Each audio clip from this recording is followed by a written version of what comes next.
Les cieux racontent la gloire de Dieu, et l'étendue manifeste l'œuvre de ses mains. Le jour en instruit un autre jour. La nuit en donne connaissance à une autre nuit.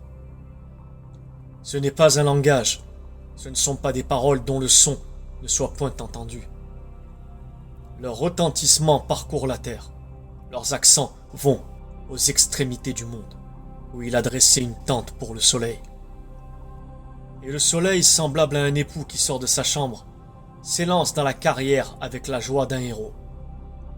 Il se lève à une extrémité des cieux et achève sa course à l'autre extrémité. Rien ne se dérobe à sa chaleur.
Bonjour. Aujourd'hui, nous allons nous pencher sur un passage du livre de la Révélation qui est non seulement prophétique, mais qui est également très proche. Il s'agit d'Apocalypse 12, versets 1 à 4. Un grand signe parut dans le ciel. Une femme enveloppée du soleil, la lune sous ses pieds, et une couronne de 12 étoiles sur sa tête. Elle était enceinte, et elle criait, étant en travail et dans les douleurs de l'enfantement. Un autre signe parut encore dans le ciel, et voici, c'était un grand dragon rouge, ayant 7 têtes et 10 cornes, et sur ses têtes 7 diadèmes. Sa queue entraînait le tiers des étoiles du ciel, et les jetait sur la terre. Le dragon se tint devant la femme qui allait enfanter, afin de dévorer son enfant lorsqu'elle aurait enfanté. En introduction, nous pouvons lire dans Genèse 1, verset 16, que c'est lors du 4e jour que Dieu a créé les étoiles, le soleil et la lune, dans le but de marquer les temps. Je cite, « Dieu fit les 2 grands luminaires, le plus grand luminaire pour présider au jour, le plus petit luminaire pour présider à la nuit. Il fit aussi les étoiles. » Dans Psaume 147, verset 4, nous pouvons lire, « C'est lui qui détermine le nombre des étoiles, et à chacune d'elles, il leur donne un nom. » Ésaïe 40, verset 26. Regardez les cieux, là-haut. Voyez qui a créé les étoiles, qui les fait sortir au complet comme une armée à la parade. Il les appelle toutes par leur nom. Sa force est si grande et son pouvoir est tel qu'aucune ne manque à l'appel. Dieu a créé l'infiniment grand et l'infiniment petit. Les constellations sont l'œuvre de ses mains et n'ont rien d'occulte en soi. Évidemment, afin de n'effrayer personne, il est important de faire la distinction entre l'astrologie et l'astronomie. Tout ce que Dieu a créé est bon, mais c'est l'usage que l'on en fait parfois qui ne l'est pas, tout comme la musique, la danse, la sexualité. Le soleil, la lune, les étoiles et leur disposition dans le ciel, tout a été créé par Dieu. Mais l'homme a cette fâcheuse tendance à oublier son Créateur et à se tourner vers la création pour l'adorer. C'est le rejet de Dieu, dans le but de n'avoir de compte à rendre à personne qui, inévitablement, conduit à l'idolâtrie. Cela est exprimé dans Romains 1, verset 26. Eux qui ont changé la vérité de Dieu en mensonge, et qui ont adoré et servi la créature au lieu du Créateur. Nous pouvons tirer des leçons de l'histoire des rois d'Israël et de Juda. Dieu avait averti son peuple, avant qu'il entre dans la terre promise, de ne pas imiter les pratiques païennes qui se faisaient. que ce soit dans la moralité civique, dans les relations avec son prochain, dans le respect de la nature, la justice, l'équité, les normes de la sexualité et la recherche de prédiction ou d'avenir dans le contact avec les morts. Avant de mourir, Moïse a fait ce rappel au peuple. Deutéronome 4, verset 19.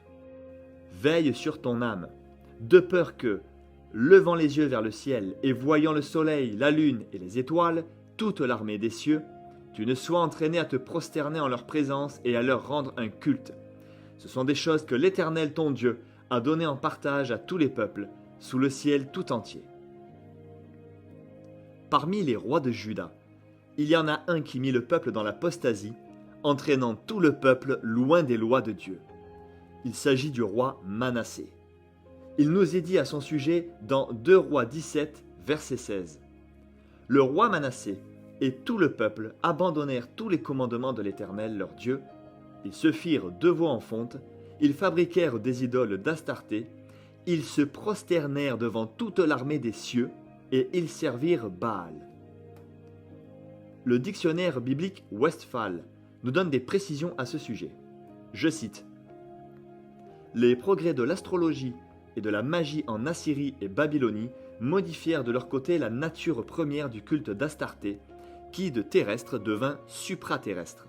L'adoration d'Astarté s'identifia, sous leur influence, avec celle de la planète Vénus, guide des armées célestes, donc des étoiles, en qui les Chaldéens belliqueux voyaient la déesse des batailles.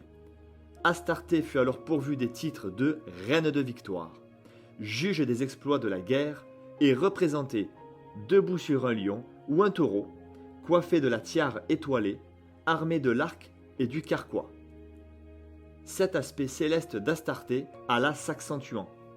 Appelée par les uns fille de la lune, par les autres fille du Seigneur du ciel ou fille du soleil, elle prit une prééminence de plus en plus marquée et fut finalement révérée comme reine des cieux.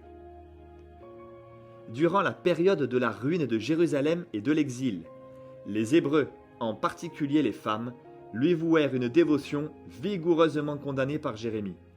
Nous pouvons lire cela dans Jérémie 7, verset 18 et Jérémie 44, versets 15 à 26. Heureusement, le roi Josias va relever le niveau et ramener le peuple dans la voie droite. Lisons dans 2 Rois 23, verset 5. Le roi Josias chassa les prêtres des idoles, établis par les rois de Juda pour brûler des parfums sur les hauts lieux dans les villes de Juda et aux environs de Jérusalem, et ceux qui offraient des parfums à Baal, au soleil, à la lune, au zodiaque et à toute l'armée des cieux. Dieu nous met fortement en garde contre toutes ces pratiques de divination, en passant de l'usage des astres, pour tirer des présages, de l'astrologie, l'horoscope et de la voyance sous toutes ses formes. Si quelqu'un a touché à ces choses, il doit se repentir et arrêter de les pratiquer. Il est formellement interdit et dangereux de toucher à cela. Plusieurs passages de la Bible nous mettent sévèrement en garde. Deutéronome 18, verset 9. Lorsque tu seras entré dans le pays que l'Éternel ton Dieu te donne, tu n'apprendras point à imiter les abominations de ces nations-là. Qu'on ne trouve chez toi personne qui fasse passer son fils ou sa fille par le feu, personne qui exerce le métier de devin, d'astrologue, d'augure, de magicien, d'enchanteur, personne qui consulte ceux qui évoquent les esprits ou disent la bonne aventure, personne qui interroge les morts. Car quiconque fait ces choses est en abomination à l'Éternel.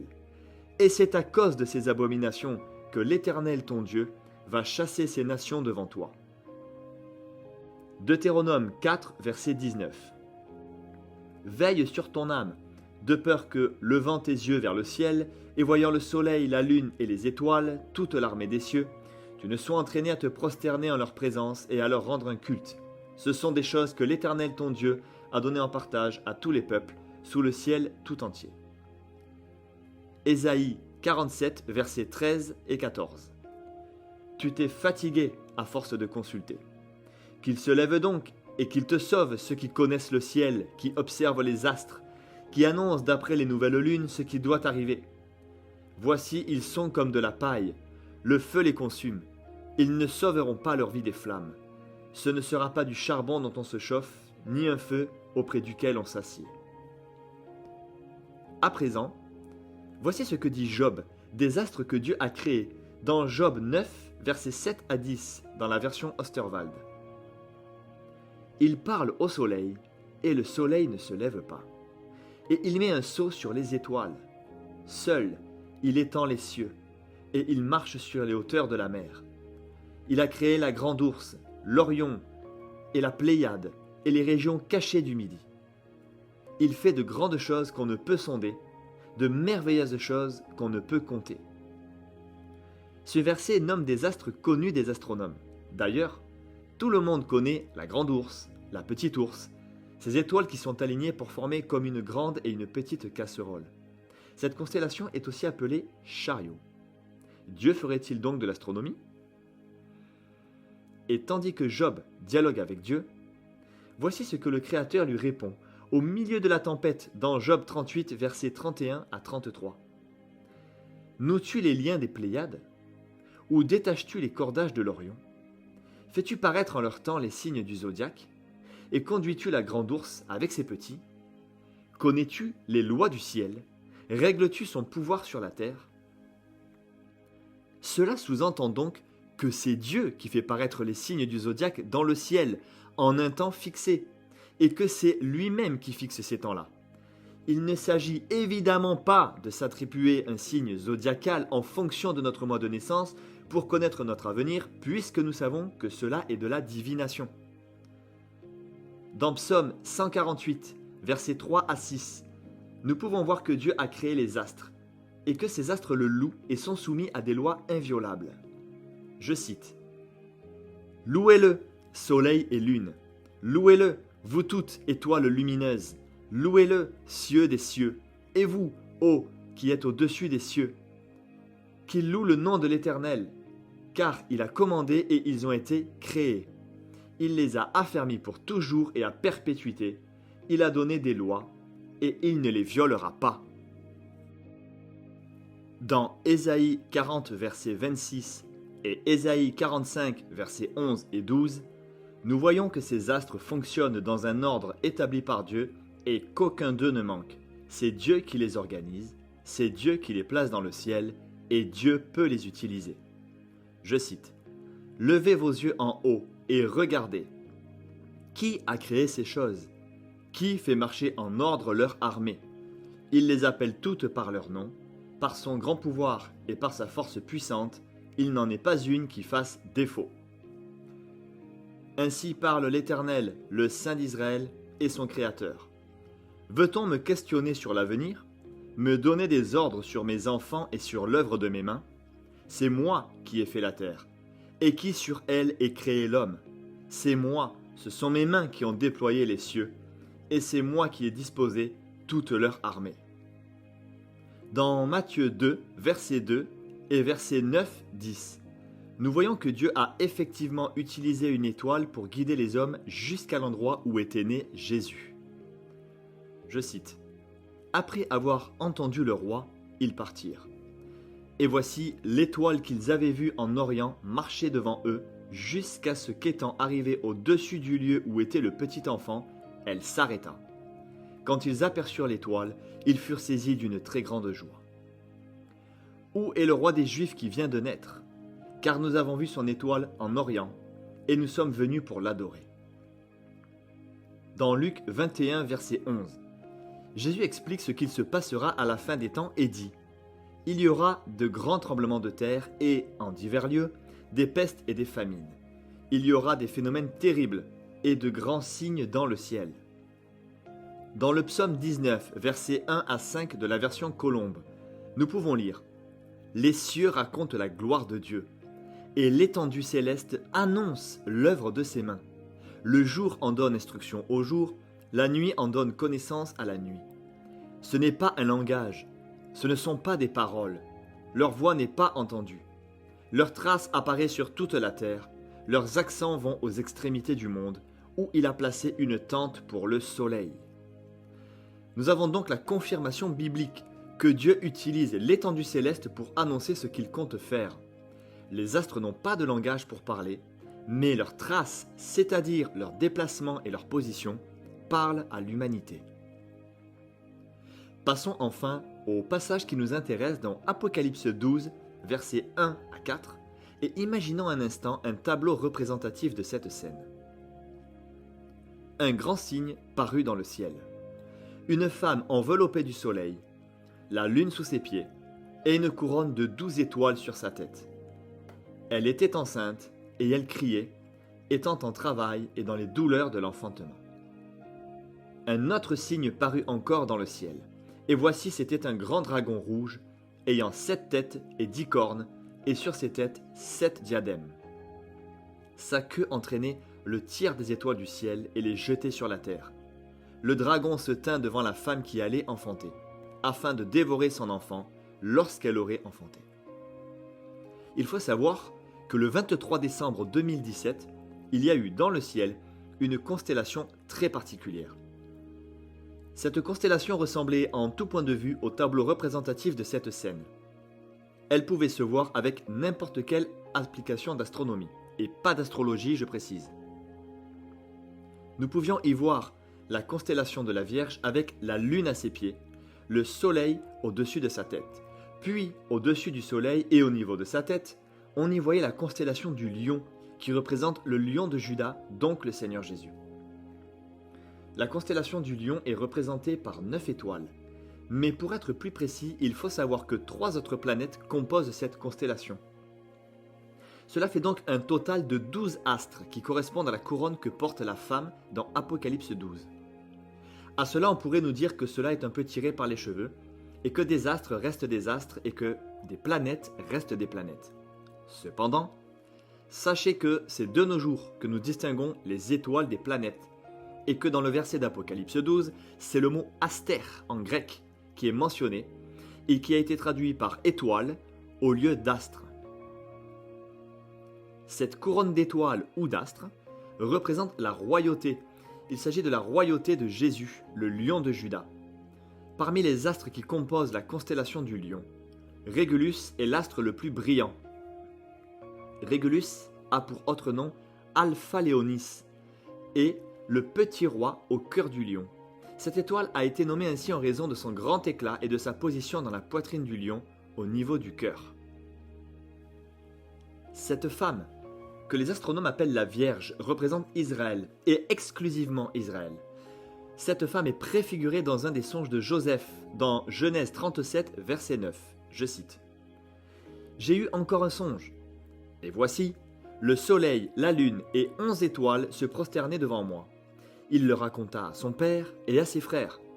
Son père le réprimanda et lui dit, « Que signifie ce songe que tu as eu ? Faut-il que nous venions, moi, ta mère et tes frères, nous prosterner en terre devant toi ?»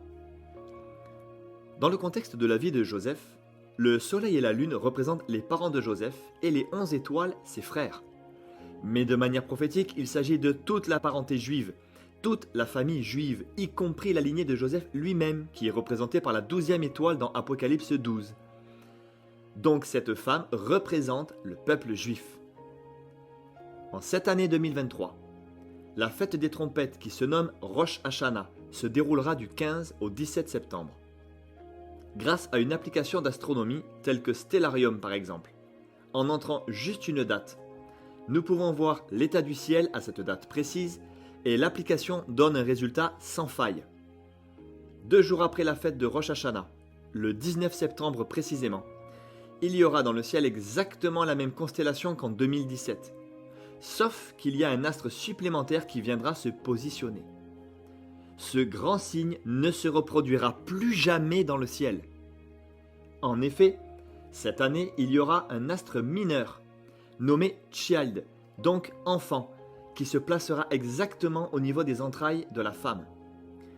Tout comme la vision de la femme d'Apocalypse 12, verset 2, je cite, « Elle était enceinte, et elle criait, étant en travail et dans les douleurs de l'enfantement. » Dans Stellarium, une application qui peut être utilisée par n'importe quelle personne qui s'intéresse à l'astronomie, il suffit de faire une simulation et les choses se mettent en évidence d'emblée.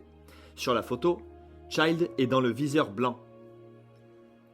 De plus, il y a exactement le même positionnement des astres que dans Apocalypse 12. Nous pouvons même y voir à droite la constellation de la coupe, c'est-à-dire la coupe de la colère de Dieu qui est inclinée, donc en train d'être déversée. Cela signifie donc que cela se passe forcément pendant la grande tribulation. Ce qui est époustouflant, c'est que l'apparition de l'astre nommé Child, ou enfant, dans le ventre de la femme, va se faire au même moment qu'un sommet prévu à l'Organisation des Nations Unies. Ce sommet, qui s'appelle ODD, compte rassembler les nations du monde.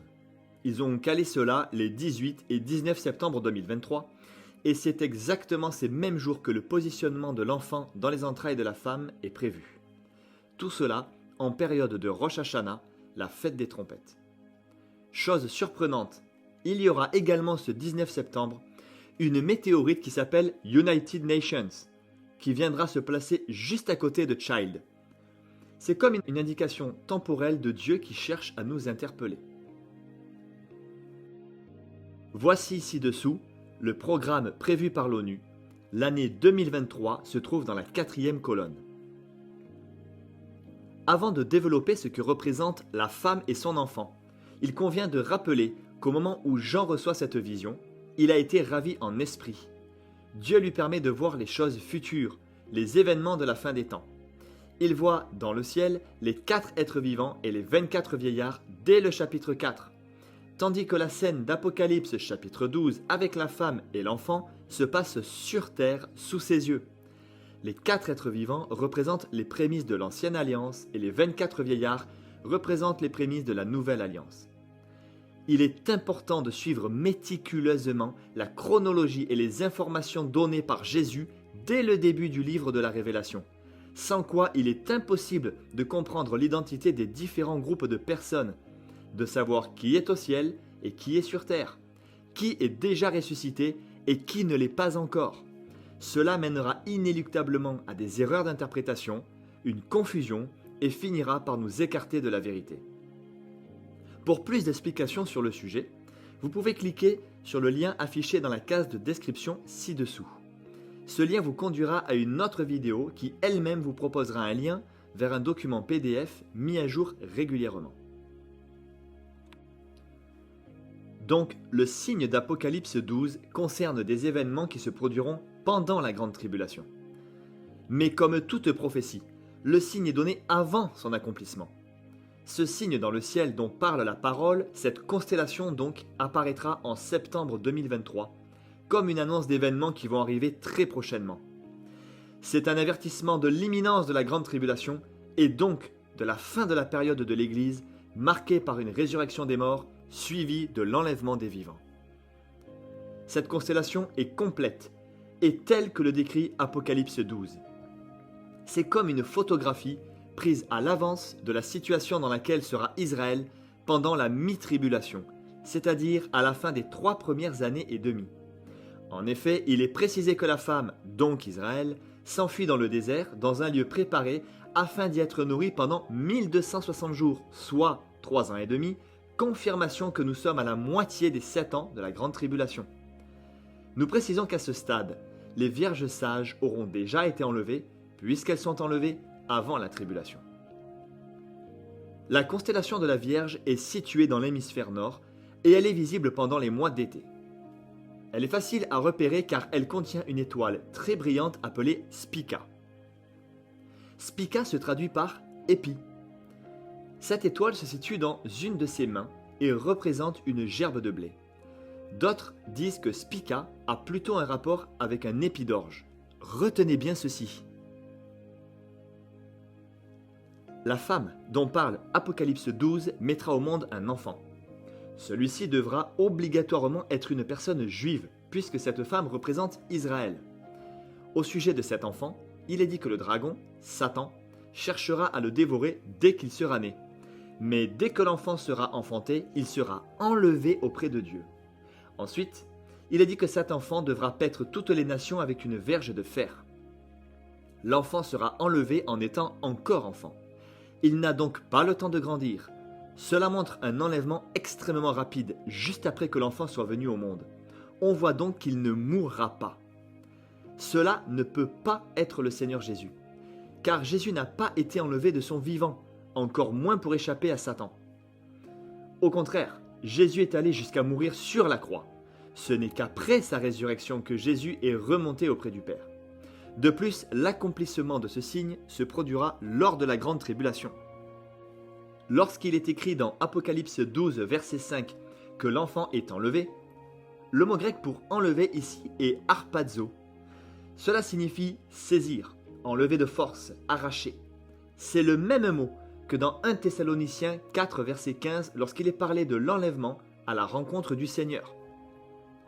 Cet enfant, enlevé vers Dieu, n'est pas une individualité, mais une entité corporative.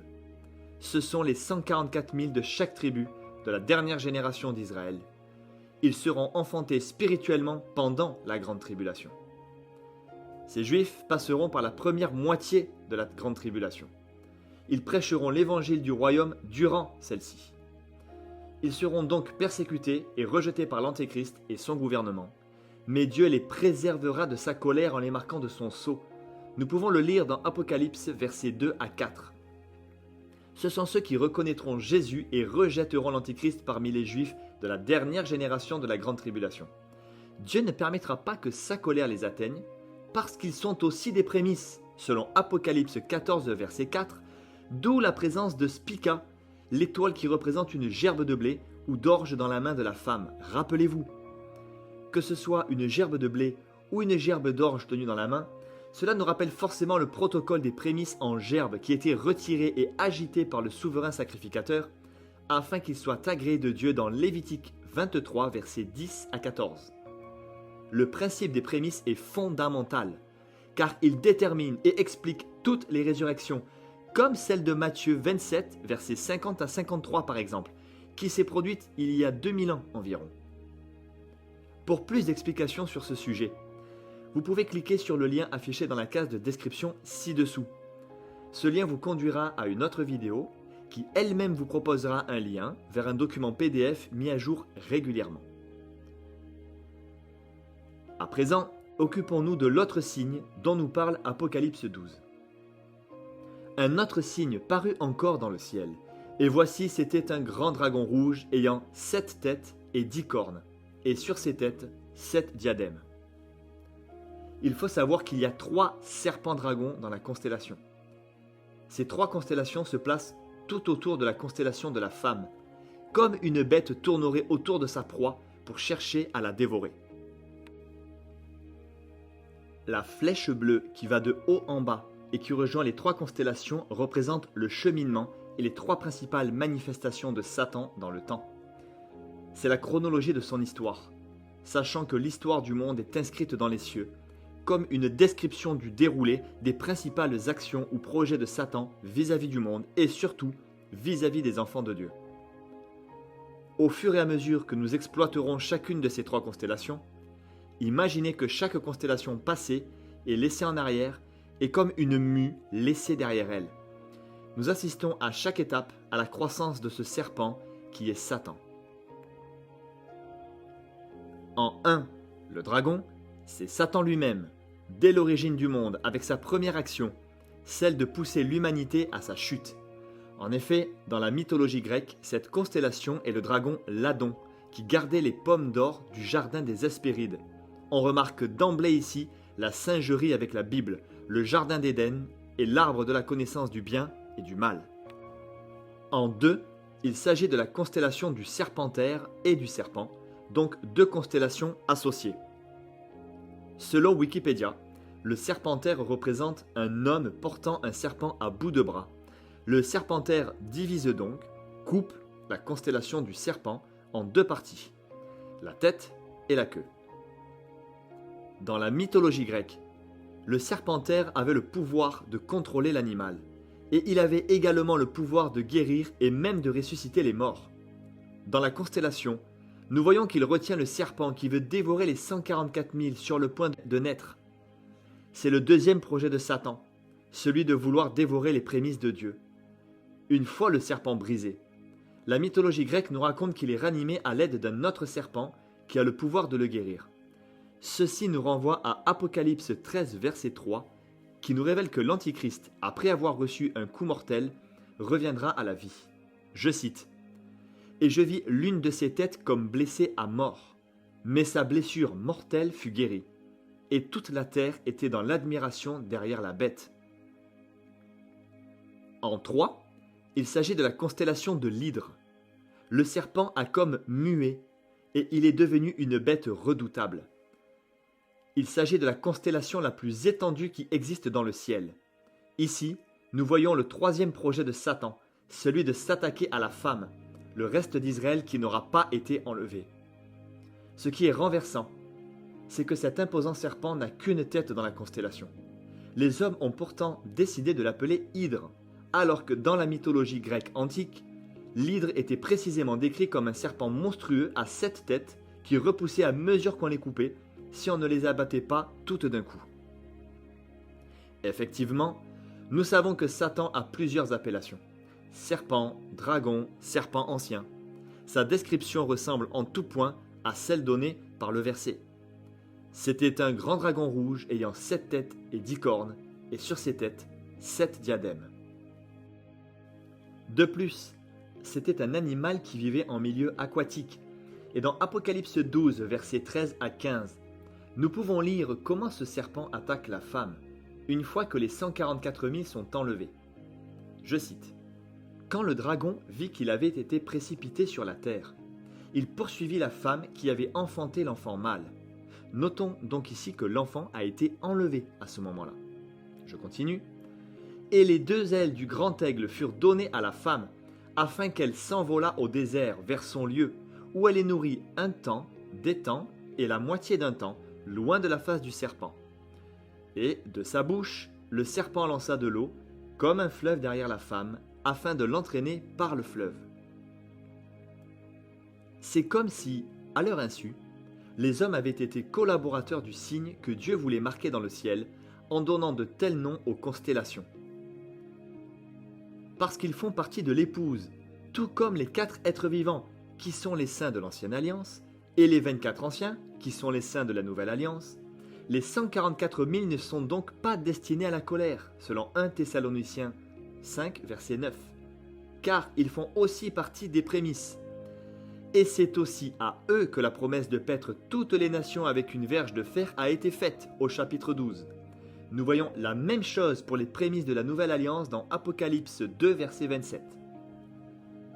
D'ailleurs, entre le dragon Ladon et la femme, nous remarquons une constellation qui porte le nom de Bouvier. Ces autres appellations sont le laboureur, le moissonneur, le chasseur ou le berger. Ils représentent les différentes actions du Seigneur. Il est le laboureur qui laboure la terre des cœurs à travers le ministère de ceux qu'il a choisis pour semer sa parole. Dans sa main droite, tantôt une lance, tantôt une houlette est représentée. Une houlette est le bâton des bergers avec un bout recourbé. Elle a plusieurs rôles : conduire le troupeau, le protéger et le soigner, comme le dit le psaume 23, verset 4. Je cite : « Quand je marche dans la vallée de l'ombre de la mort, je ne crains aucun mal, car tu es avec moi. Ta houlette et ton bâton me rassurent. » Le bouvier tient dans son autre main une faucille, car il est aussi celui qui moissonne. Il se tient là en position d'attente pour récolter les prémices, les meilleurs des fruits de la terre. Dans la mythologie, le bouvier conduit 7 bœufs qui labourent. Ces 7 bœufs qui labourent représentent les 7 catégories de personnes dont le Seigneur a labouré les cœurs à travers l'histoire et qui sont sauvées. En effet, la Bible parle des 7 rangs de la première résurrection, celle des justes. En effet, voici ce que dit 1 Corinthiens 15, verset 23. « Et comme tous meurent en Adam, de même aussi tous revivront en Christ, mais chacun en son rang. » Pour plus d'explications sur le sujet, vous pouvez cliquer sur le lien affiché dans la case de description ci-dessous. Ce lien vous conduira à une autre vidéo qui elle-même vous proposera un lien vers un document PDF mis à jour régulièrement. À la droite du bouvier se trouve la constellation appelée la couronne boréale.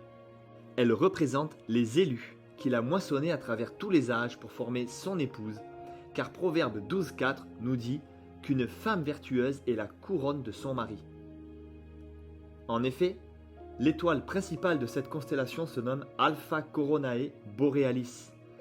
C'est l'étoile de Balthazar, qui signifie dignité ou déesse de la dignité dans la mythologie, donc ceux qui sont dignes. Cette déesse était la messagère de Tispak, et Tispak signifie le Seigneur des armées. Plusieurs versets nous parlent de cette couronne attribuée à ceux qui seront trouvés dignes, les vainqueurs, les prémices de Dieu. 1 Corinthiens 9, verset 25. Tous ceux qui combattent s'imposent toute espèce d'abstinence et ils le font pour obtenir une couronne corruptible. Mais nous, faisons-le pour une couronne incorruptible. 2 Timothée 4, verset 8. Désormais, la couronne de justice m'est réservée. Le Seigneur, le juste juge, me la donnera dans ce jour-là, et non seulement à moi, mais encore à tous ceux qui auront aimé son avènement. 1 Pierre 5, verset 4. Et lorsque le souverain pasteur paraîtra, vous obtiendrez la couronne incorruptible de la gloire. Jacques 1, verset 12. Heureux est l'homme qui endure la tentation, car après avoir été éprouvé, il recevra la couronne de vie que le Seigneur a promise à ceux qui l'aiment. Enfin, Apocalypse 4, verset 10. Les 24 anciens se prosternent devant celui qui est assis sur le trône, et ils adorent celui qui vit au siècle des siècles, et ils jettent leur couronne devant le trône. Ces 24 anciens ont à ce moment-là déjà obtenu leur couronne, car ils représentent l'épouse de la nouvelle alliance qui a déjà été enlevée et qui est déjà présente dans les cieux auprès du Seigneur au moment où la scène d'Apocalypse 12 se passe sur terre. Pour confirmer cet enlèvement, il y a la constellation de la chevelure de Bérénice, à côté du bouvier, plus précisément entre le bouvier et le lion, qui représente le Seigneur Jésus, le lion de Juda. Cette constellation de la chevelure de Bérénice est une magnifique confirmation de l'enlèvement de l'Église fidèle ou épouse de Christ. En effet, cette constellation est la représentation de l'histoire prophétique de Samson que l'on trouve dans Juges chapitre 13 à chapitre 16. Nous avons produit une vidéo pour expliquer en détail cette riche prophétie. Vous trouverez le lien dans la case de description ci-dessous. Elle est intitulée « Retour de Jésus-Christ, l'histoire prophétique de Samson ». Pour résumer succinctement ici, Samson représente Israël, et sur sa tête sont 7 tresses qui contiennent le Saint-Esprit. C'est le Saint-Esprit contenu dans les 7 tresses qui donne une force surnaturelle à Samson. Ces 7 tresses sont l'image des 7 églises, car ce sont les croyants qui composent l'église et qui possèdent le Saint-Esprit en eux, puisqu'ils en sont le temple. Samson se laisse séduire et les 7 tresses sont coupées, donc ôtées de sa tête. Les 7 tresses sont enlevées. Cela représente l'enlèvement de l'Église. L'analogie entre la chevelure de Bérénice et celle de Samson est réelle, car dans les poèmes grecs anciens, il n'est pas uniquement parlé de chevelure de Bérénice, mais des tresses de Bérénice. Elles auraient mystérieusement disparu au petit matin, tout comme Samson, à qui les tresses ont été ôtées durant son sommeil. À ce moment-là, Samson, dépourvu du Saint-Esprit contenu par ces 7 tresses, perd sa force surnaturelle, se fait capturer et crever les yeux. De même, lorsque l'épouse de la nouvelle alliance sera enlevée, Israël sera déjà amorcé par la séduction, deviendra complètement aveugle comme Samson et acceptera l'Antichrist comme son Messie. Cet Antichrist se retournera contre Israël et cherchera à détruire le pays et les Juifs dans la seconde moitié de la grande tribulation.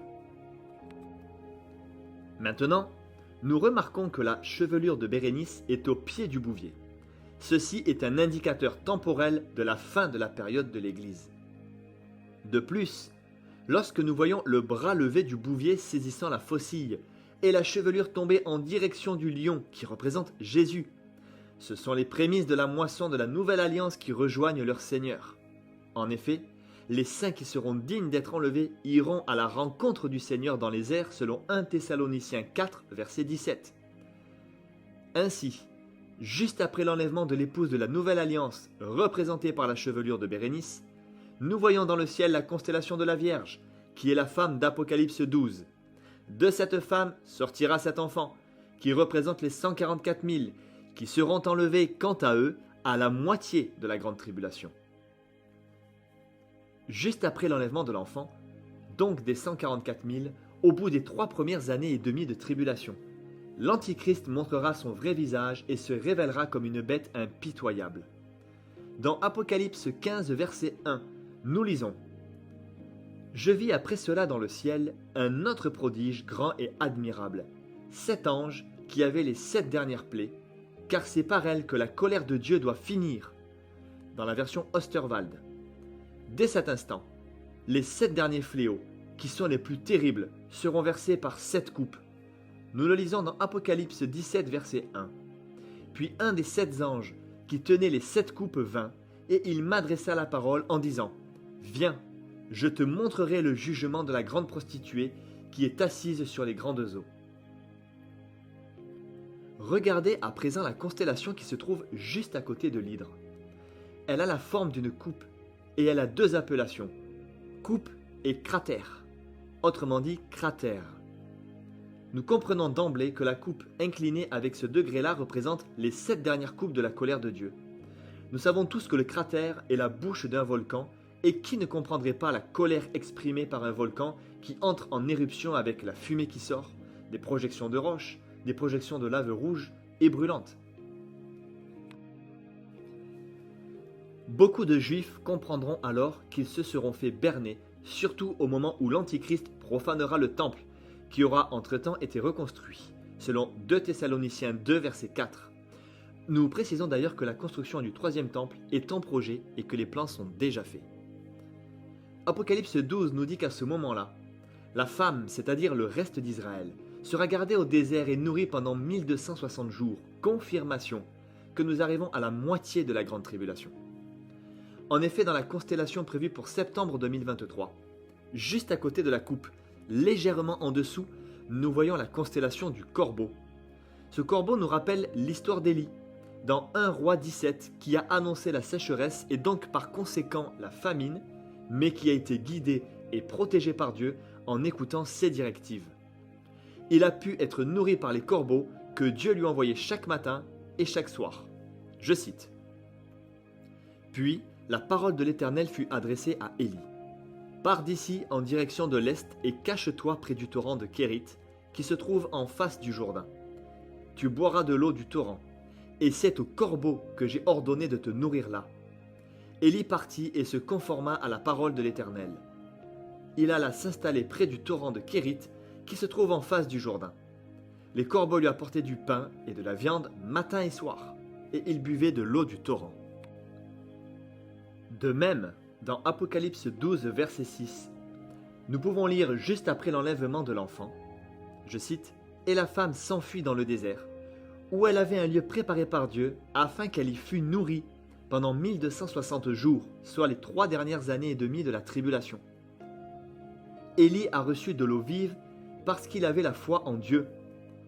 Élie, qui est nourri par les corbeaux, signifie symboliquement que c'est Dieu qui le nourrit, aussi bien physiquement que spirituellement. Comme en Matthieu 4, verset 4. « L'homme ne vivra pas de pain seulement, mais de toute parole qui sort de la bouche de l'Éternel. » Le Christ a dit qu'il était l'eau vive, mais aussi qu'il était le pain de vie dans Jean 6. « Je suis le pain vivant qui descend du ciel, celui qui me mange vivra éternellement. » Au verset 14, le fait que la femme soit protégée et nourrie par Dieu est répété. Et les 2 ailes du grand aigle furent données à la femme afin qu'elle s'envolât au désert, vers son lieu, où elle est nourrie un temps, des temps et la moitié d'un temps, loin de la face du serpent. Pendant toute la durée de la sécheresse, Élie était activement recherché par Akab qui voulait le tuer. Et savez-vous combien de temps a duré cette sécheresse ? Regardez dans Luc 4, verset 25, où Jésus lui-même donne l'indication. Je vous le dis en vérité, il y avait plusieurs veuves en Israël du temps d'Élie, lorsque le ciel fut fermé 3 ans et 6 mois, et qu'il y eut une grande famine sur toute la terre. Cette constellation, prévue pour le 19 septembre 2023, est véritablement un grand signe prophétique dans le ciel. Nous pouvons voir les 3 constellations extrêmement rapprochées. On dirait presque qu'elles sont collées. L'hydre qui veut s'attaquer à la femme, la coupe de la colère de Dieu, et le corbeau qui nourrit la femme cachée dans le lieu préparé. Ceci montre que simultanément, pendant toute la durée de la 2e partie de la grande tribulation, en même temps que la coupe de la colère de Dieu sera déversée, Satan voudra détruire la femme, donc Israël, mais que celle-ci bénéficiera de la bienveillance de Dieu de manière particulière. Israël sera protégé et nourri. Dieu protégera le peuple juif qui n'aura donc pas été enlevé et qui sera resté sur terre durant cette deuxième moitié de la grande tribulation. Il convient de préciser que tout Israël ne sera pas épargné, selon Zacharie 13, verset 8. Je cite. « Dans tout le pays, dit l'Éternel, les 2 tiers seront exterminés, périront, et l'autre tiers restera. Je mettrai ce tiers dans le feu, et je le purifierai comme on purifie l'argent, je l'éprouverai comme on éprouve l'or. C'est ce tiers qui sera préservé afin qu'Israël subsiste, et ce tiers sera sauvé, selon Romains 11, versets 26 à 31. Et ainsi, tout Israël sera sauvé. Comme il est écrit, le libérateur, Jésus, viendra de Sion.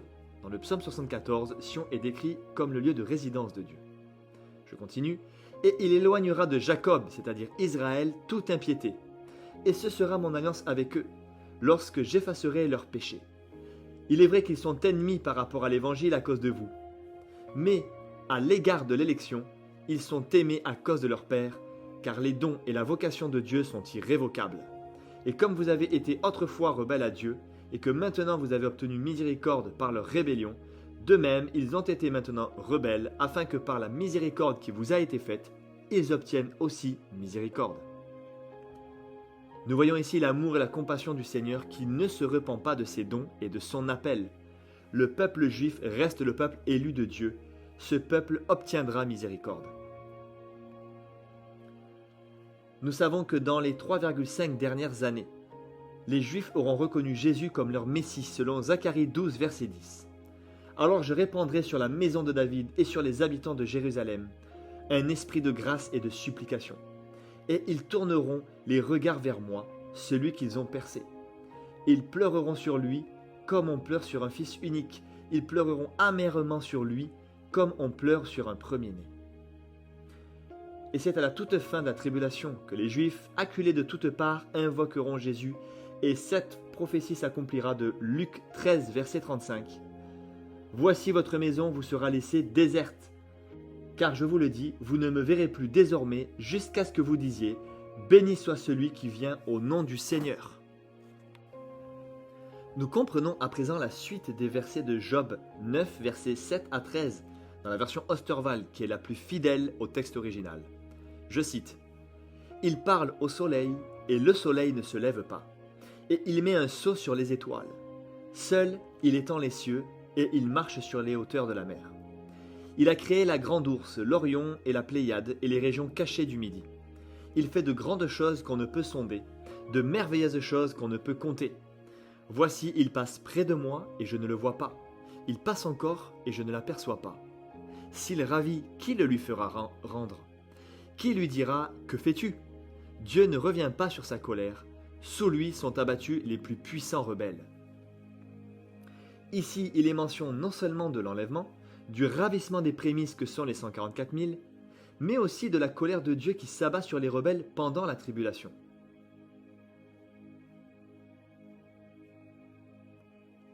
Car le mot « ravir » ici est le mot hébreu « shataf », qui signifie saisir, enlever, emporter, arracher. Il a exactement le même sens que le mot grec « harpazo », utilisé dans tout le Nouveau Testament pour parler de l'enlèvement.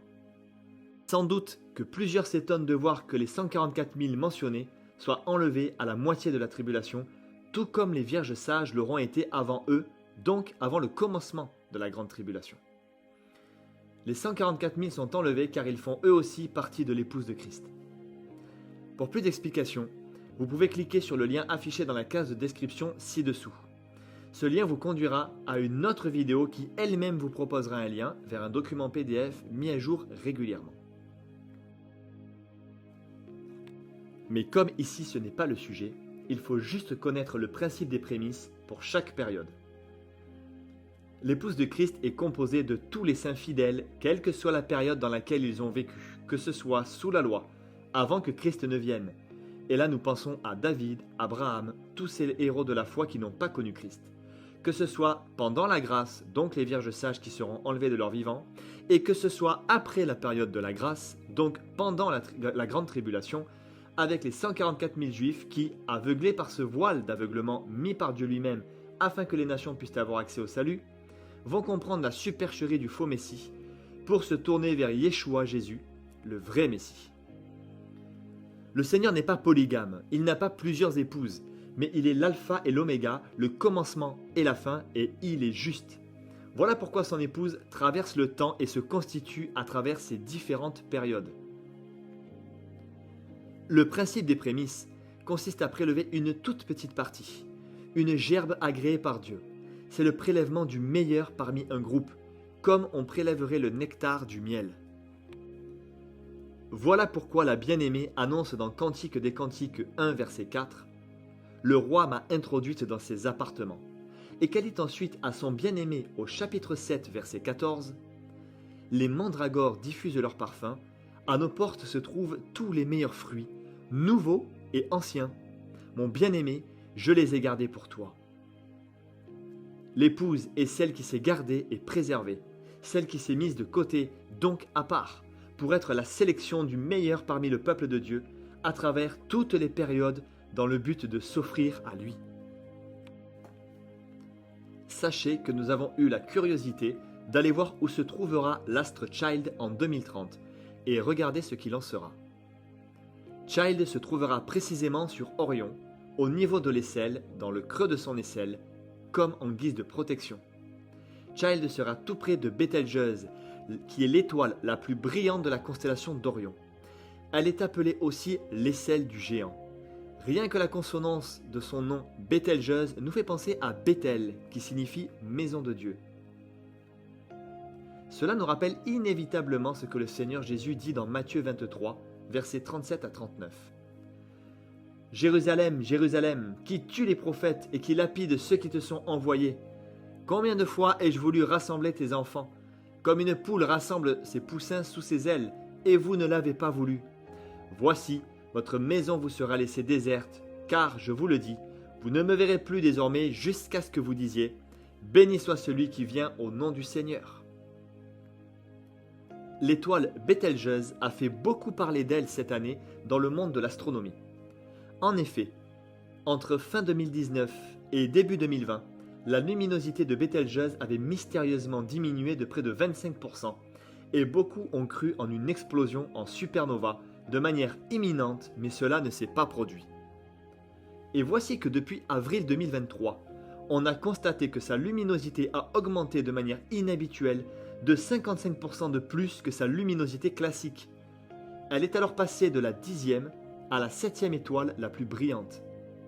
Ce qui vient d'être expliqué peut être vérifié sur n'importe quel site d'astronomie. Un article récent de juillet 2023 explique que l'étoile Bételgeuse n'explosera pas, mais qu'elle sera cachée dans la nuit du 11 au 12 décembre 2023 par l'astéroïde 319 Léona. Je cite l'article.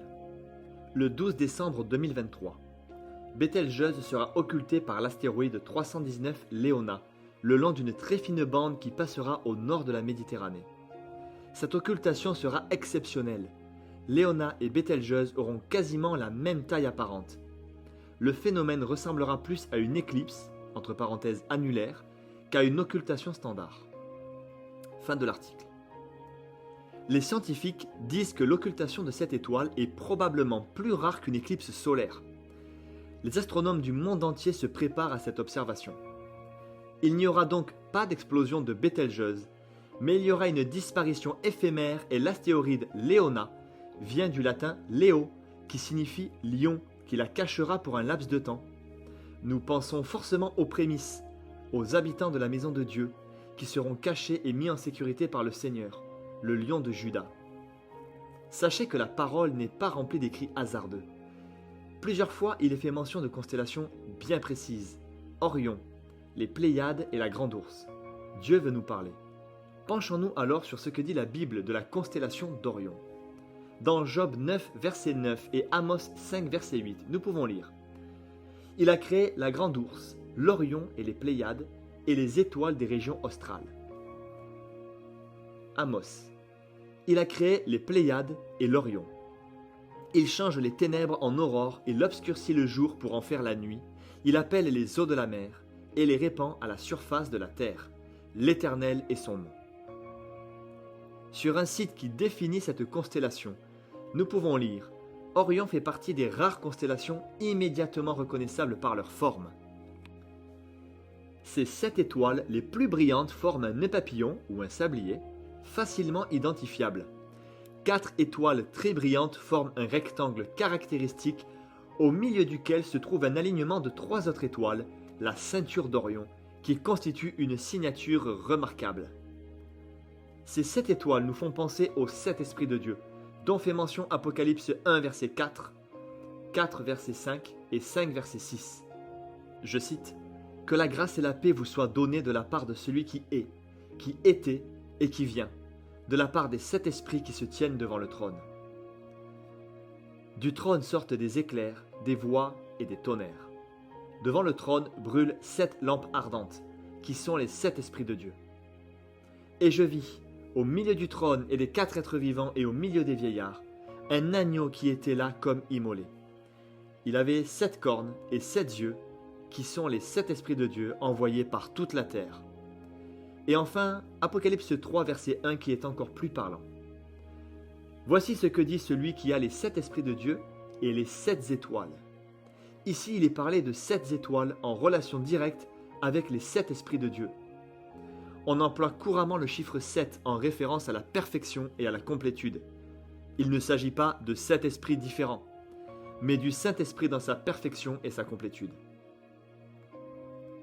Sur un autre site, nous pouvons lire « Au centre du corps d'Orion, il y a 3 étoiles immédiatement reconnaissables puisque triplement remarquables. Les étoiles sont quasi parfaitement alignées et équidistantes et leurs magnitudes sont assez voisines. Ces 3 étoiles sont appelées également les 3 rois. » Job 38 verset 31. Noues-tu les liens des Pléiades ou détaches-tu les cordages de l'Orion? Peux-tu serrer les liens des Pléiades ou détacher les cordages d'Orion? Ces versets nous renvoient à Ecclésiaste 4 verset 12 qui nous dit que la corde à 3 fils ne se rompt pas facilement. Nous comprenons que la constellation d'Orion est une image de Dieu avec ses 7 esprits et cette unité indestructible, Dieu le Père, Dieu le Fils et Dieu le Saint-Esprit, dont il est impossible de défaire les cordages. Dans la ceinture d'Orion constituée de 3 étoiles, les 2 étoiles latérales signifient ceinture, et l'étoile centrale s'appelle Al-Nilam, ce qui signifie rang de perles. Non seulement nous savons que nous sommes des perles de grand prix aux yeux du Seigneur, mais lisons ce que dit Ésaïe 49 verset 18. « Regarde autour de toi et constate, tes enfants se rassemblent tous et arrivent vers toi. J'en fais le serment aussi vrai que je suis vivant, dit le Seigneur. Ils seront pour toi comme un bijou dont on se pare, comme une ceinture de fiançailles qu'on se met à la taille. » De plus, sachez que dans la mythologie sumérienne, Orion est appelé la lumière du ciel et que les Babyloniens l'appelaient le berger céleste. Dans Matthieu 23, versets 37 à 39, nous lisons « Jérusalem, Jérusalem, qui tue les prophètes et qui lapide ceux qui te sont envoyés, combien de fois ai-je voulu rassembler tes enfants, comme une poule rassemble ses poussins sous ses ailes, et vous ne l'avez pas voulu. Voici, votre maison vous sera laissée déserte, car je vous le dis, vous ne me verrez plus désormais, jusqu'à ce que vous disiez « Béni soit celui qui vient au nom du Seigneur ». Lorsque le Seigneur dit « Vous ne me verrez plus désormais, jusqu'à ce que vous disiez « Béni soit celui qui vient au nom du Seigneur », il s'adresse au peuple juif et lui explique qu'il aurait voulu prendre sous sa protection la totalité de ses enfants. Il n'a pu le faire qu'avec les 144 000. Le reste d'Israël devra attendre la toute fin de la grande tribulation pour voir le Seigneur Jésus revenir et l'accueillir en tant que véritable Messie. À présent, penchons-nous sur la grande ourse. Nous savons que l'enlèvement d'Élie a été fait par un char de feu dans 2 Rois 2 versets 11 et 12. Comme il continuait à marcher en parlant, voici un char de feu et des chevaux de feu les séparèrent l'un de l'autre. Et Élie monta au ciel dans un tourbillon. Élisée regardait et criait « Mon père, char d'Israël et sa cavalerie !» D'autres versets très forts nous font comprendre que les chars ou les chariots sont pour ceux qui seront enlevés. Psaume 68, verset 18. Les chars de Dieu se comptent par dizaines de milliers, par milliers de milliers. Le Seigneur est au milieu d'eux sur le Sinaï, dans le sanctuaire. Psaume 104, versets 2 et 3. L'Éternel s'enveloppe de lumière comme d'un manteau. Il étend le ciel comme une tente.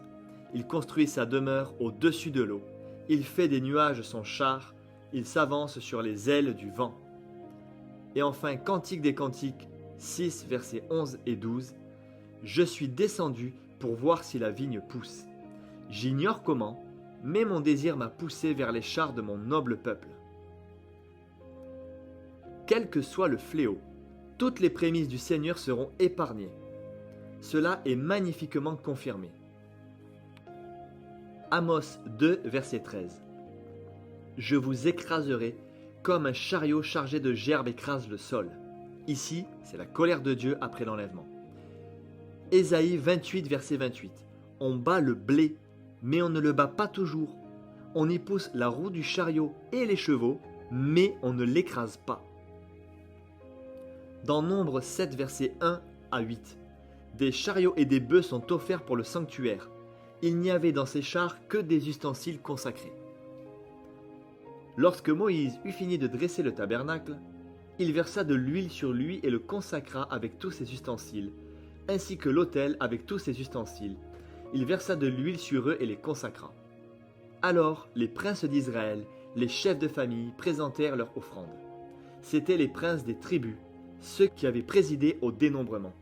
Ils amenèrent leur offrande devant l'Éternel, 6 chars couverts et 12 bœufs, soit un char pour 2 princes et un bœuf pour chaque prince. Et ils les offrirent devant le tabernacle. L'Éternel dit à Moïse, « Prends ces éléments de leur part afin de les employer pour le service de la tente de la rencontre. Tu les donneras aux Lévites, à chacun selon les besoins de sa fonction. » Moïse prit les chars et les bœufs, et il les remit aux Lévites. Il donna 2 chars et 4 bœufs aux descendants de Gershon, selon les besoins de leur fonction. Il donna 4 chars et bœufs aux descendants de Merari, selon les besoins des fonctions qu'ils exerçaient sous la conduite d'Ithamar, le fils du prêtre Aaron. Dans Wikipédia, nous lisons, je cite, « La Grande Ourse est la 3e constellation du ciel par son étendue. Elle s'appelle également la Grande Casserole ou Grand Chariot. » Maintenant, regardez ce que signifie la Grande Ourse dans Futura Science. Je cite, « Pour les Babyloniens, ces 7 étoiles dessinaient un grand chariot, appellation très célèbre qui a traversé les siècles. Plus tard, les Romains ont nommé la figure les 7 bœufs. Sachez à présent que dans la mythologie grecque, le bouvier était également appelé Arcas ou Arctophylax, gardien du pôle de l'ours ou gardien du chariot et des septentrions qui l'environnent. Pour éviter un parricide, des personnages avaient été transformés en 2 ours et étaient transportés tous 2 dans le ciel où ils formèrent les constellations de la grande et de la petite ours. Notons au passage qu'un septentrion était constitué de 7 étoiles, elles-mêmes appelées les 7 bœufs. Enfin, intéressons-nous aux Pléiades. Elles sont en face d'Orion. Dans la mythologie, les Pléiades étaient précisément 7 sœurs d'une très grande beauté. Orion était un chasseur géant, violent et réputé lui aussi pour sa beauté. Il pourchassait et voulait ravir pour lui ses 7 sœurs, car il était attiré par leur grande beauté. Nous comprenons l'analogie entre l'époux et les 7 églises qu'il veut pour lui. Mais ce n'est pas terminé. Sur la gauche de la Vierge, à côté de la constellation du Serpent et du Serpentaire, se trouve la constellation du Sagittaire. Comme vous pouvez le voir sur l'image, cette constellation représente un personnage mi-homme, mi-cheval, qui tient un arc avec une flèche prêt à tirer. Cela représente l'Antichrist dans Apocalypse 6, versets 1 et 2. Je cite. « Et je regardai, lorsque l'agneau eut ouvert un des sceaux, et j'entendis l'un des 4 animaux qui disait d'une voix de tonnerre, « Viens et vois. » Or je regardai, et voici un cheval blanc, et celui qui était monté dessus avait un arc, et on lui donna une couronne, et il partit en vainqueur, et pour remporter la victoire. Dans ce passage, celui qui est monté sur un cheval blanc ne peut être Jésus, puisque c'est Jésus, l'agneau, qui ouvre le sceau et en ouvrira d'autres après que ce cavalier soit parti. Il faut savoir que la couronne de Satan est souvent représentée par une couronne de laurier, exactement comme celle que nous voyons sur la constellation. Il est dit dans la mythologie qu'Apollon portait une couronne de laurier. Apollon est l'un des noms de Satan, qui veut dire destructeur. Nous voyons justement une constellation appelée couronne australe, qui est accolée au Sagittaire et qui est confectionnée avec du laurier. Nous savons que Satan cherche toujours à imiter le Seigneur et qu'il lui envie sa royauté. Mais autant le Bouvier présente à ses côtés une couronne de 7 étoiles avec la couronne boréale, autant le Sagittaire présente à ses côtés une couronne de 10 étoiles avec la couronne australe. Ceci nous renvoie à Apocalypse 13 verset 1. Alors je vis monter de la mer une bête qui avait 7 têtes et 10 cornes. Elle portait sur ses cornes 10 diadèmes, et sur ses têtes étaient inscrits des titres insultants pour Dieu. Nous comprenons que ce sont ces cornes rehaussées de 10 diadèmes qui forment cette couronne. Dans Wikipédia, nous pouvons lire que la couronne australe fait pendant à la couronne boréale. Les deux couronnes font une symétrie inversée. Cette couronne est attribuée au Sagittaire. Sa forme et son éclat sont qualifiés de moins marquants que la couronne boréale. Le Sagittaire représente l'Antichrist, il n'y a plus aucun doute là-dessus. Nous voyons qu'il bande son arc dans le but d'atteindre une cible. Dans l'image suivante, vous voyez la trajectoire de sa flèche. Elle passe premièrement par la constellation du Scorpion, image d'un des fléaux de la première moitié de la Grande Tribulation dans Apocalypse 9 versets 1 et versets 3 à 5. Je cite. « Le cinquième ange sonna de la trompette. De la fumée sortirent des sauterelles qui se répandirent sur la terre, et il leur fut donné un pouvoir comme le pouvoir qu'ont les scorpions de la terre. Il leur fut dit de ne point faire de mal à l'herbe de la terre, ni à aucune verdure, ni à aucun arbre, mais seulement aux hommes qui n'avaient pas le sceau de Dieu sur le front. Rappelons ici que ceux qui ont reçu le sceau de Dieu sont les 144 000. Il leur fut donné non de les tuer, mais de les tourmenter pendant 5 mois. Et le tourment qu'elles causaient était comme le tourment que cause le scorpion quand il pique un homme. Ensuite, la trajectoire de la flèche passe juste au-dessus du corbeau, celui qui va nourrir la femme dans son lieu de refuge pendant les 3 dernières années et demie de la Grande Tribulation. Le corbeau n'est donc pas atteint. À partir de là, nous sommes dans la deuxième moitié de la Grande Tribulation. La trajectoire passe par la coupe, symbole des coupes de la colère de Dieu, qui se déroulera également lors de la seconde moitié de la Grande Tribulation. Puis elle continue et passe la tête de l'hydre. L'hydre représente le règne de l'Antichrist. C'est la bête à 7 têtes et 10 cornes qui régnera à partir de la seconde moitié de la Grande Tribulation. La Bible mentionne à plusieurs reprises que son règne durera 3 ans et demi. Par exemple, Apocalypse 13, verset 5. Et il lui fut donné le pouvoir d'agir pendant 42 mois, soit 3 ans et demi. Nous constatons que ce qui est dans la cible, dans la ligne de mire de Satan, sont les enfants de Dieu, car la trajectoire de la flèche se termine au niveau de l'aisselle d'Orion, là où Child se love et bénéficie de la protection du Seigneur dans les cieux. Souvenons-nous qu'Orion représente Dieu. Nous avons vu que Child se trouvera au niveau de l'aisselle d'Orion, au niveau de Bételgeuse. Cette même étoile qui perturbe actuellement les scientifiques et qui va être cachée pour un temps par le lion, Léona. La cible sera donc inatteignable. Évidemment, le royaume de Dieu ne se trouve pas géographiquement sur cette étoile, mais comme le dit la parole, les cieux racontent la gloire de Dieu et l'étendue céleste annonce l'œuvre de ses mains. Ce que raconte la voûte céleste est une magnifique et puissante allégorie. Nous savons que le Seigneur a utilisé les astres dans Genèse 15 verset 5 et qu'il les a comparés à la postérité qu'Abraham aurait, à tous ceux qui seraient engendrés aussi par la foi. Je cite. « Et après l'avoir conduit dehors, il dit, « Regarde vers le ciel et compte les étoiles si tu peux les compter. » Et il lui dit, « Telle sera ta postérité. » Et dans 1 Corinthiens 15, versets 41 et 42, il nous est dit que chacun de nous aura un éclat différent. Je cite. « Autre est l'éclat du soleil, autre l'éclat de la lune, et autre l'éclat des étoiles. Même une étoile diffère en éclat d'une autre étoile. Ainsi en est-il de la résurrection des morts. » Ainsi, après cette étude, nous comprenons qui est l'époux dans le psaume 19, versets 1 à 7 de la version Colombe. Je cite. « Les cieux racontent la gloire de Dieu, et l'étendue céleste annonce l'œuvre de ses mains.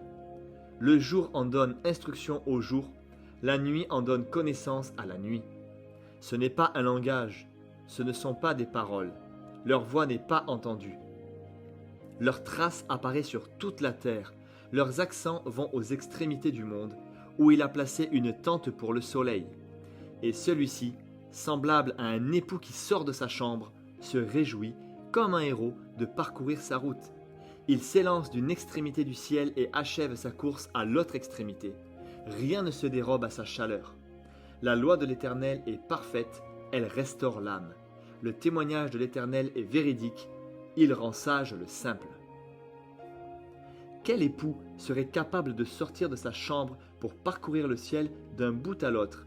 Et dans quel intérêt, si ce n'est Jésus, l'époux lui-même, qui sort de la chambre nuptiale qu'il a préparée dans la maison du Père pour aller chercher son épouse jusqu'aux extrémités des cieux? Nous pouvons conclure, comme ce passage de la Bible, que véritablement, l'étendue céleste annonce les projets de Dieu et peut rendre sage le simple, celui qui n'a aucune connaissance. Nous pouvons également conclure que ce passage, ce signe d'Apocalypse 12 qui va se produire le 19 septembre 2023, est pour nous une annonce imminente de l'enlèvement et du début de la grande tribulation.